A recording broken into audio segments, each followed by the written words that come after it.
Good morning guys. आजचा दिवस थोडा स्पेशल आहे कारण सकाळपासूनच खूपच धावपळ चालू आहे. मला 10 वाजता थिएटर ॲक्टच्या कास्टिंगसाठी पोहोचायचं होतं, पण त्याआधी आपला भाऊ रील स्टार त्याचा कॉल आला. भाऊ आपल्याला आज रील बनवायची आहे. खूप दिवसापासून मागे लागला होता. मग काय सकाळी लवकर उठलो आणि 9 वाजता पोचलो मी त्याच्या ठिकाणावर.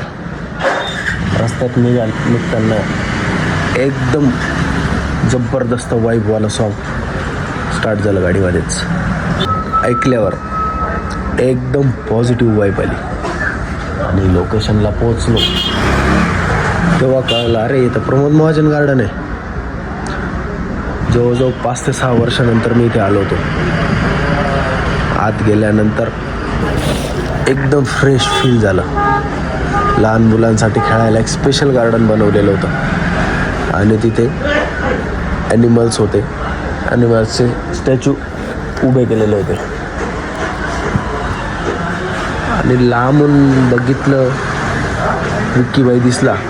त्याच्यासमोरच आपले हत्ती राजा आमच्याकडे बघत होते. मग काय तेच लोकेशन परफेक्ट वाटलं रील बनवण्यासाठी. तिथं रील शूट केली.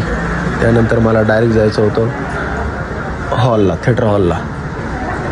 मला असं वाटलं आज लेट झालो का काय, पहिलाच दिवस आणि त्यात अजून लेट.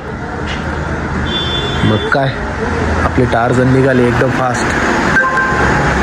गेलो आणि फायनली तिथे पोचलो. हॉलमध्ये बघितलं कोणीच नाही, एकदम शांतता. तेव्हा लगेच जीवात जीव आला. तिथं बरं झालं वेळेत आलो. एक 5-7 मिनटानंतर लगेच टीम यायला सुरुवात झाली. हळूहळू आमचे डायरेक्टर आले, मग बाकीची सगळी टीम आली. रिहर्सलसाठी डायरेक्टरांनी आमचा वॉर्मअप चालू केला. वॉर्मअप झाल्यानंतर सरांनी आम्हाला एक टॉपिक दिला आणि त्यावर स्वतःचं मत मांडायला सांगितलं. काही जण नोटबुकमध्ये लिहित होते. आम्ही डिजिटल जनरेशनवाले माणसं, आम्ही मोबाईलमध्येच टाईप करत होतो.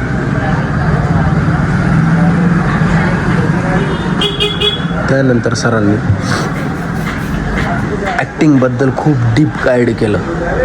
डायलॉग कसे घ्यायचे, डायलॉग डिलिव्हरी कशी करायची, एक्सप्रेशन्स, कन्सेप्ट, इतर खूप साऱ्या गोष्टी, नाटकात काय काय गरजेचं आहे ते सगळं आम्हाला सरांनी सांगितलं.